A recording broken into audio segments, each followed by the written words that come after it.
Y yo sigo, respirando mis días al viento, esperando que llegue a sus oídos y ella mire hacia atrás y recuerde que siempre la he amado.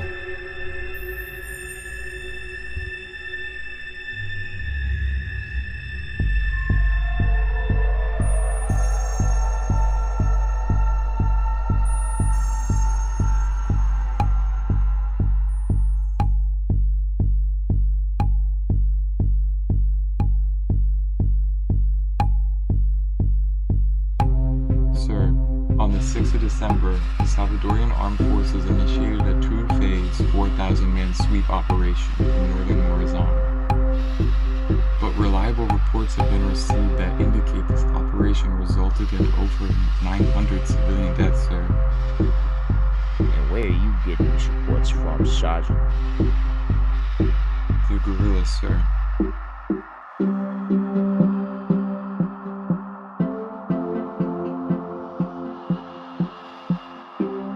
We are Radio Venceremos, and we can report to you today that the direct intervention of Yankee imperialism through U.S. Army officers is becoming larger and more widely known every day.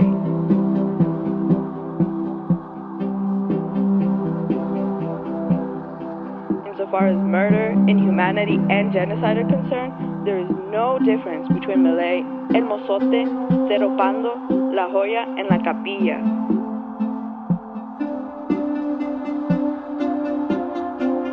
Imperialism admits having carried out the design and supervision of genocide in El Salvador.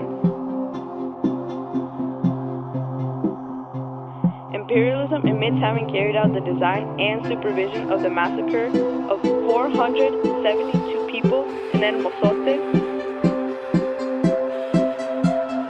143 in La Joya de Menguera, 65 in Los Toriles, 20 in La Capilla, 8 in Soledad Cantón, 5 in Yancolo, 5 in Flor de Muerto, 5 in Rincón de Jocatique, and over 100 in Poza Honda.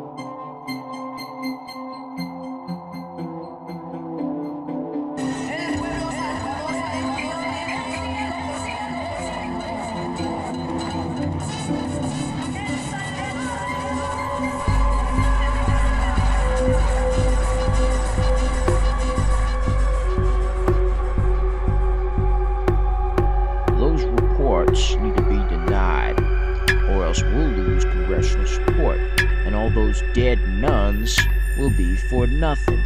All this will be for nothing. Yes, sir. I will make the White House press aware of this.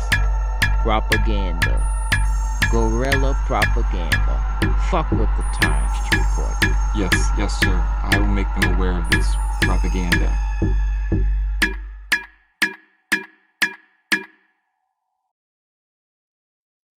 So on the topic of protests, which ones have been memorable for you?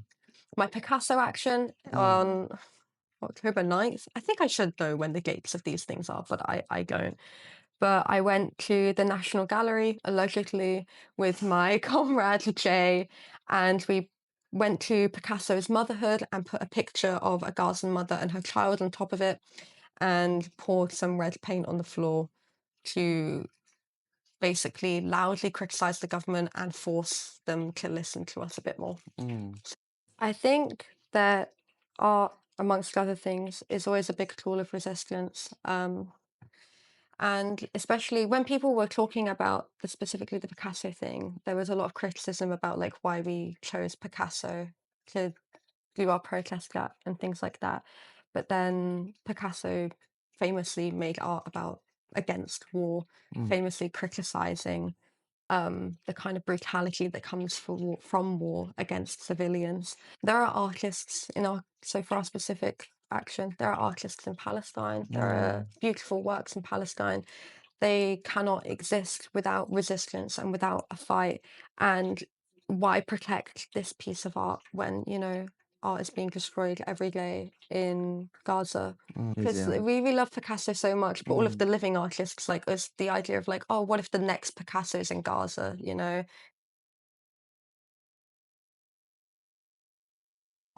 If I'm the only person that can fight for it at my university, because we don't have like a lot of people willing to step up, even from within the community. Understandably, everyone's kind of tired and they feel targeted and depressed. So fair enough. But I felt like, okay, if I can fight for everyone like me to keep this university as welcoming and inclusive, then I have to. Just put yourself out there. Yeah. And that's how I started doing all the volunteering things I mentioned, like the talks and the events, the symposium. My contract is ending soon. I want to pursue a PhD. And one of my key worries is like, okay, what will happen when I leave? Who's going to take over? What's going to happen to these people, you know, that I feel to an extent responsible for? What's your experience been as a queer person within activism? I think specifically within the Palestine movement, it's been amazing, and it's been this really unifying cause. Because I think there are a lot of queer people who can kind of see the struggles that are happening in Gaza, and to a certain extent, like, see it through their own lens. You know, the history of revolution through the eyes of queerness is storied, and, you know, it goes quite a ways back, and there's been a lot of not just peaceful resistance, but also at times violent resistance. You know, that's been necessary to kind of like alleviate discrimination. And I feel like a lot of that passion and that anger that we have in the world as it stands is being transferred to the Palestinian movement. And we're also finding unity within each other, because there will be people who are saying like, a favorite thing of Zionists to say to queer activists is, if you were in Gaza, they would throw you off a roof because you're gay, when actually the case is that that's not really what's happening at all. And even if people within Gaza have their own experiences of homophobia or transphobia or whatever kind of queerphobic attitude, it's always that they fear the occupation before anything else.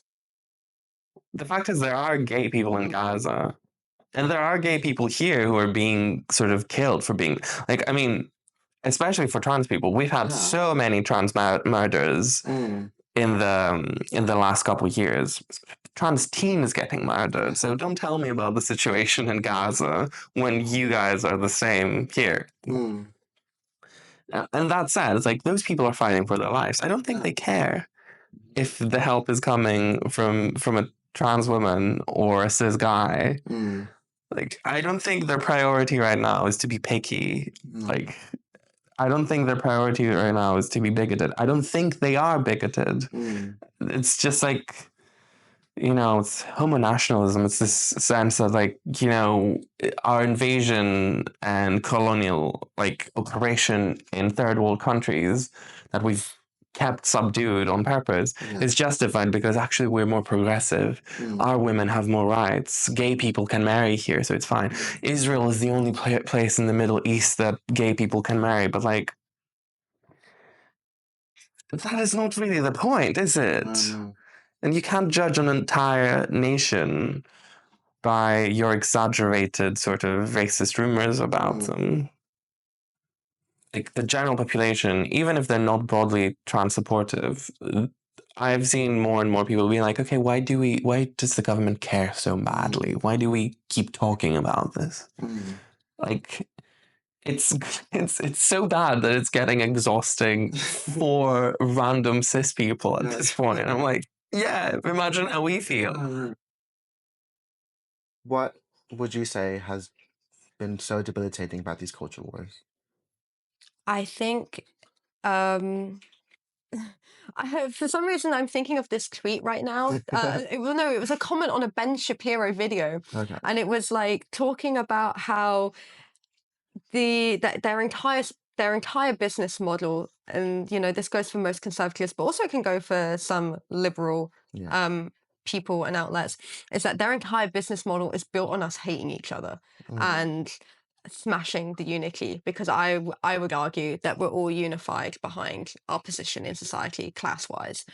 But they don't want you to focus on that. They want you to focus on these culture wars. They want you to focus on, I guess, identity politics and stuff of the sort. And I feel like that really weakens us as a movement. Like, I think the statistic is it takes 6% of a population to initiate a revolution that might succeed. And working class people make up much more than 6% of the population. But so long as we're fragmented and divided by these kind of culture wars, then we're not organizing and we're not taking action and we're not doing things to make them uncomfortable up there in their balconies drinking champagne. Yeah. And they're kind of just banking on that forever. Although, for what it's worth, the Palestinian movement has been really, really unifying. And I think it has people kind of spotting that a bit more in the wild. I can't have a job to feed my family. I don't have healthcare. Everything is expensive. Everything is difficult. The world is getting worse. It's just instead of making the leap to like, whose fault is this? They're being fed an easy answer, which is like, no, it's the immigrants, it's the trans people, it's your neighbor who's black, it's like that kid in the wheelchair. It's like people committing welfare fraud and migrants and the boats in the channel and what have you. But I think most people get it. Fundamentally, that something is not wrong. That something is not right. It might sound conspiratorial, but if you honestly look at who are the main people promoting disinformation, promoting racism, promoting transphobia, they're all either elites themselves, and by elites I mean like mostly white, cisgender men and women who are amongst the richest in our societies. Like J.K. Rowling, she owns a fucking castle. She's a billionaire. Trump, Musk, the big Fox News presenters in America, the big, sort of aristocracy adjacent elites in this country. These are the people who are so vocally opposed to equality in any form, whether it be racial, whether it be sexual, whether it be gender, what have you. Because it does really serve them well if we're just all bickering with one another, not trusting each other, not trusting our institutions. It feels like to maintain privilege, to maintain this position of comfort and safety, you almost have to forget other people. And I find that really wrong. I don't know, as you said, I do think part of it is innate. I mean, it's innate for human people, for human people, for human beings to care about one another, to be social and to express solidarity. And I think that's why there's so much work, so much effort to prevent us from doing it, to drive us apart. There's this very common saying that I still think rings true, which is like, if it was truly hopeless, the ruling class wouldn't be so scared about us all the time. If we truly had no hope doing anything, they wouldn't be trying so hard to drive us against one another. Because as you said, it is like an inherent drive, instinctual almost. Even if we bury it, even if it's forgotten, even if we're distracted momentarily by greed and pleasure, at the end of the day, you have to sleep. You have to go to bed with yourself. Yeah. How do you stay? I don't know, keep it going. I think it's a tough one because oftentimes I do feel quite hopeless, and there'll be like something. There's a new atrocity every week. There's constantly horrible, awful things happening, and it's very difficult. And you hear it from Palestinian comrades who are here, and they talk about all of their family who are still in Gaza, who are still going through all of this while they get to sit at home in their heated, lit, warm houses, and it's a level of guilt. And I try not to feel guilty because I think it's counterproductive. to maintaining like the fire of resistance. But I do feel guilty a lot of the time of like, oh, I go to these protests and I get arrested and I do all of these things, and then at the end of it, I come home to this bedroom and I get to stay here. But I just try and keep marching forward and just keep trying to use all of this like privilege I have for good things. And I think I keep it up by telling myself in my head, like, well, if I keep doing more and I keep doing what I can and I kind of don't squander these opportunities that I have, then maybe I can make a difference. Maybe we can make a difference as a group, and it kind of helps alleviate some of that like stress and hopelessness. But it never goes away truly. And I think even if we like had a complete success and like Palestine was liberated and everything was amazing, I don't think it would go away. You know, there's still all that trauma, all that pain, all there's these people. still at least 200,000 people dead, 1.9 million people displaced. Even after liberation comes, they won't be able to grow crops in Gaza like they used to because the ecocide is so severe, and all of these things that will never ever be undone or changed.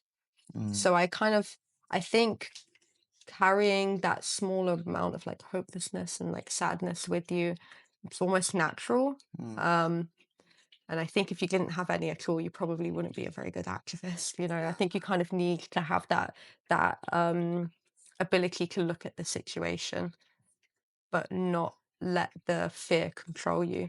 If they can look the occupation in the eye for 75 years, then you can carry the grief with you, you know? It's there's a saying that I see that goes around a lot, and it's like, I will bear witness to the suffering.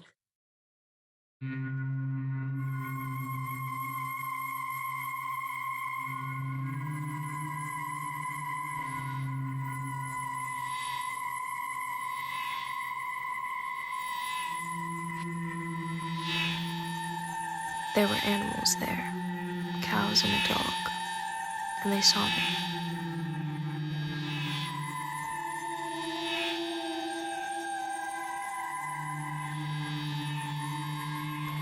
I was afraid they would make a noise, but God made them stay quiet as I crawled among them.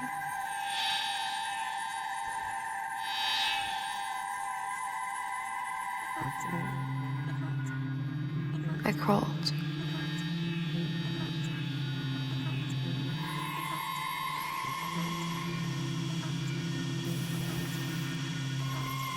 I crawled across the road, under the barbed wire, and into the maguey on the other side.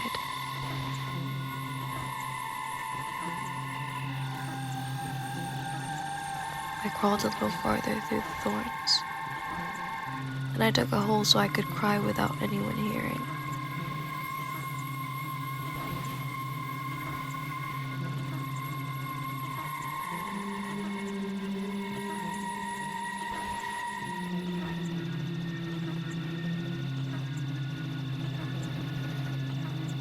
I could hear the children screaming still, and I lay there with my face against the earth and cried.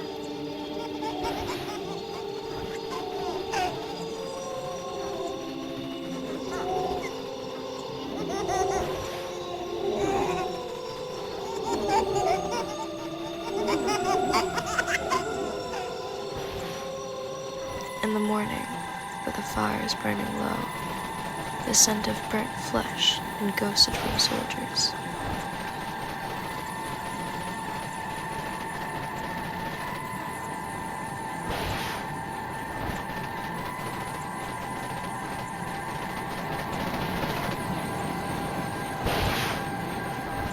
I stood, cut deep into my stomach, my breasts aching from my baby's milk, and I walked.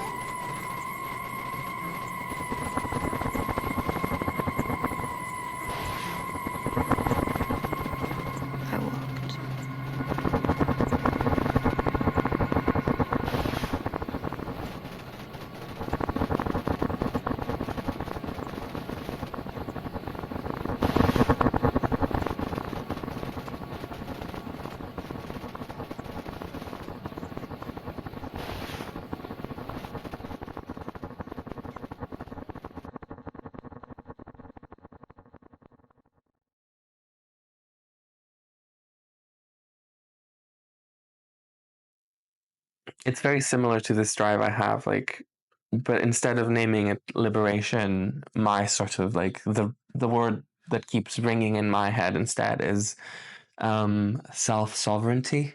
So it's like no more being, again, it's liberation from other people's control, from unfair rule, if you will. But in the sense of like, you know, finally having control of my body, of my life, of my name. What do you hope for Palestine? I'd like to see a more widespread rejection of Zionism as being like inherently I'd like to see more of a rejection of Zionism being like mandatory for most Jewish people in the UK. Because there's a big anti-Zionist movement, but there's a bigger pro-Zionist movement for Jews in the UK. So I think within my own community, I'd really, really love to see a rejection of that idea that Zionism is what keeps us safe and what will protect us from harm. And I'd like to maybe see a bit more radicalization in my community and a bit more of an awareness of like, we've suffered so many evils and we've been through so much tragedy. And I think the last thing we should be doing is perpetuating that. See a lot of parallel with this and the sort of work that I've been trying to do at college and with a symposium is like trying to make people listen, basically. Even if that means I'm the annoying trans woman in the room being like, yeah, what about trans rights? It's like, no, what about trans rights, actually? You guys are fine with us working for you, but you don't want to acknowledge our humanity. No, you will sit and you will listen. And then maybe once I feel free, once my people are free, my community is free, then we can all move on together. Exactly. Otherwise, fuck if I'll let you move on and leave us behind. I briefly mentioned the symposium, so that's the London Trans STEM Symposium, which was kind of this crazy idea I had one day in August 2023, and kind of against all odds, I just made it happen, and it went really well, to the point that the university gave us money to do another one. So I'm thinking like if it picks up, I kind of wanted to make it its own thing. If I were to ask you anything, I'd be like, what was your inspiration for this project? Like, where do you hope it goes? I hope it goes to the people that want to listen. I think I was thinking about it the other day because this whole time I've been working on this project, I'm like, I just am doing it because it means something, but I couldn't figure out what it means to me personally. And I found this moment in my head that I kept replaying where I had told my mother about how my dad had sexually abused me. And she told me to move on.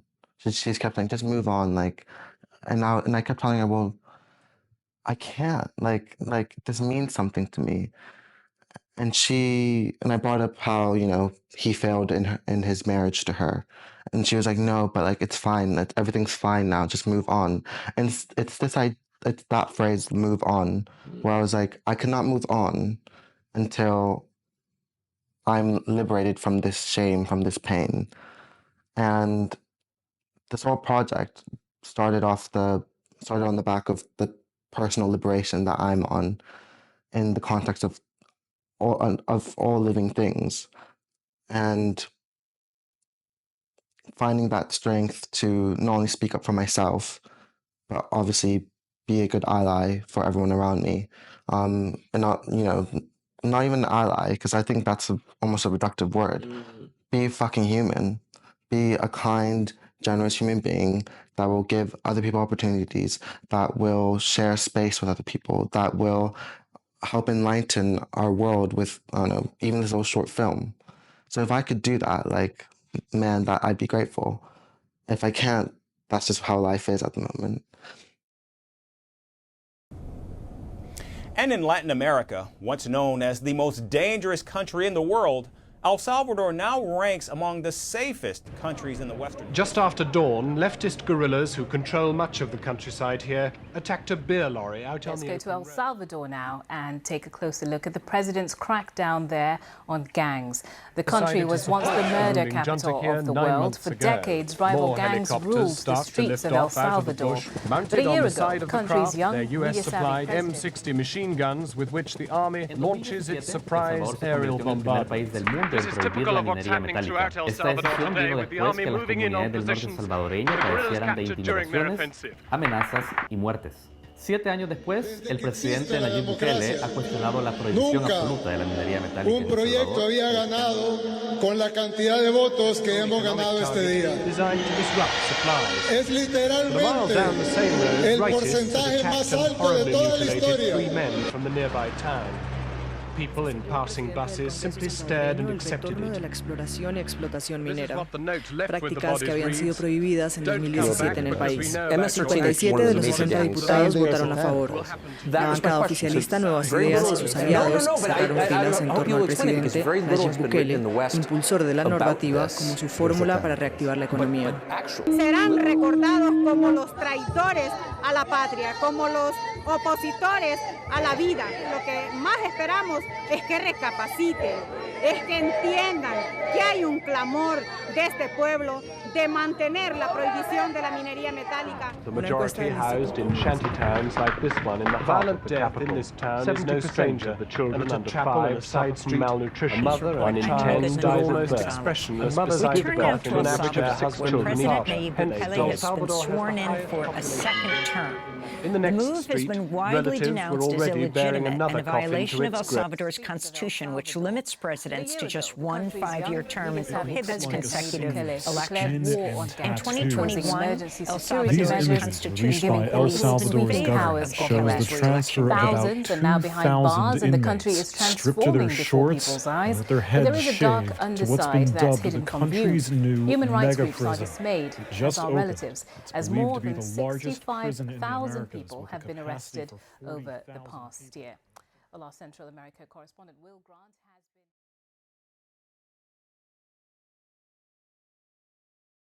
Producciones muy fuera de nuestra realidad y que van a ahí, puede ser que puedan cambiar en cómo nos ven desde el exterior, ¿verdad? Va a afectar mucho la identidad nacional hacia afuera, no hacia nosotros, porque todo es una cuestión de co-creación. ¿Cómo llevar estas historias lo más honesto y personal posible? O sea, es crear un puente de empatía entre esta persona que se le ve vulnerada con la audiencia, ¿verdad? Entonces, con mi propia historia siendo hijo de la guerra, ¿verdad? Creo que esa es la manera más auténtica de contar estas historias, ¿verdad? Siento que la diáspora sí tiene mucho que contar sobre cómo vivió esa extrañeza, ¿verdad? Ese desarraigo que tuvo toda la experiencia desde afuera, ¿verdad? Entonces, que es totalmente válida y que aporta a procesos de memoria, ¿verdad? Que la tercera generación después de un conflicto armado es la que empieza a desenterrar las historias y a sanar los traumas. Que también se ve comprometida porque cada vez se van perdiendo las historias. O sea, somos de las últimas generaciones que vamos a conocer personas que aún pueden recordar con cierto nivel cognitivo las historias de la guerra, también influenciadas por el neoliberalismo, ¿verdad? O sea, de cómo nos han atomizado y fragmentado las luchas, ¿verdad?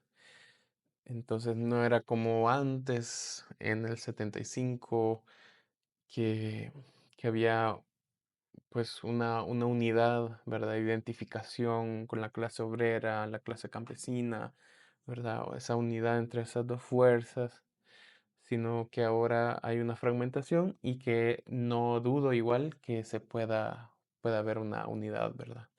Y es interesante que los movimientos LGBTQ+ han tomado mucho protagonismo y mucho interseccionalidad. O sea, ellos son los que han puesto en la mesa temas ecológicos, temas económicos, que desde hace mucho no se veía que un grupo organizado pudiera abrir sus ejes de lucha. Entonces, específicamente estos movimientos nos han brindado esa enseñanza de poder unificar luchas. Mi esperanza está en el fortalecimiento de la unidad de los movimientos sociales para fortalecer las instituciones y garantizar otra vez nuestros derechos constitucionales. El cine comunitario me inspira porque viene a romper los procesos de producción, ¿verdad? Jerárquico, ¿verdad? Y viene a ser un modelo colectivo y que deja un gran impacto en las comunidades retratadas, acompañadas. Y estoy muy emocionado porque son talleres para niños y niñas de 11 a 14 años que tienen muchas aspiraciones, ¿verdad? Tienen muchas ideas y quiero justamente empatizar con sus historias, con su identidad y poder ser fiel y honesto también al momento de retratar estas historias. Así que eso me entusiasma mucho para estos meses de trabajo y espero que poder tener resultados donde las comunidades se sientan identificadas y complacidas de haber participado en un proceso tan hermoso como es el cine.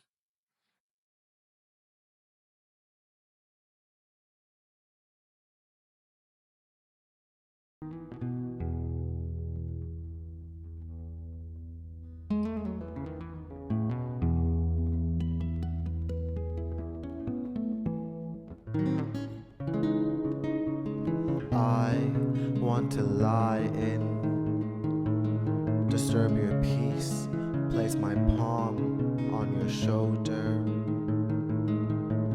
stay faced away most of the night, yet keep your sweat on my chin. I want to lie, admit I never meant to trade spit or whisper unused tricks. Let's speak the way shadows do, without defined tongues or edges so rough. Let's speak the way shadows do, not a reflection, more a character of what we are. Let's speak the way shadows do, tired hands turn rabbits against light. Let's speak the way shadows do, grazing on a dead field.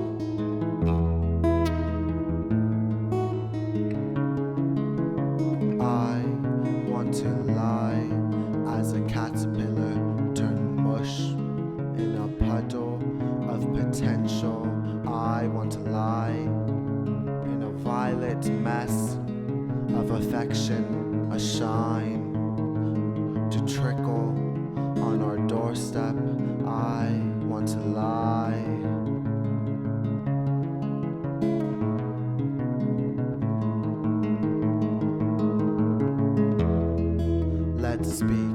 way shadows do. Not a reflection, more a character of what we want. Let's speak the way shadows do, without defined tongues or edges so rough. Let's speak the way shadows do. Tired spines turn wings against dust.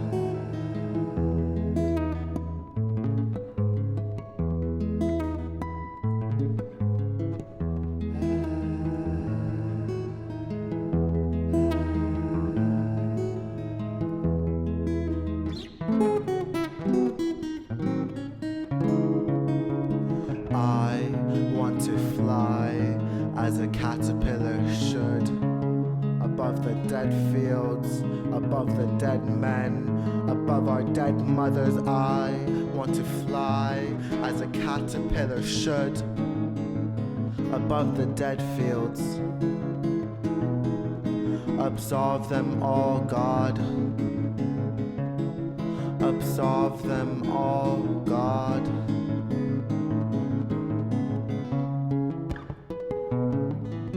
Absolve me most of all.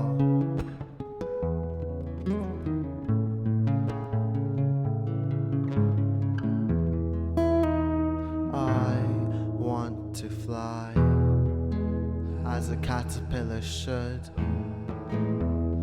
into the sun, into the sun. Call me your son, into the sun.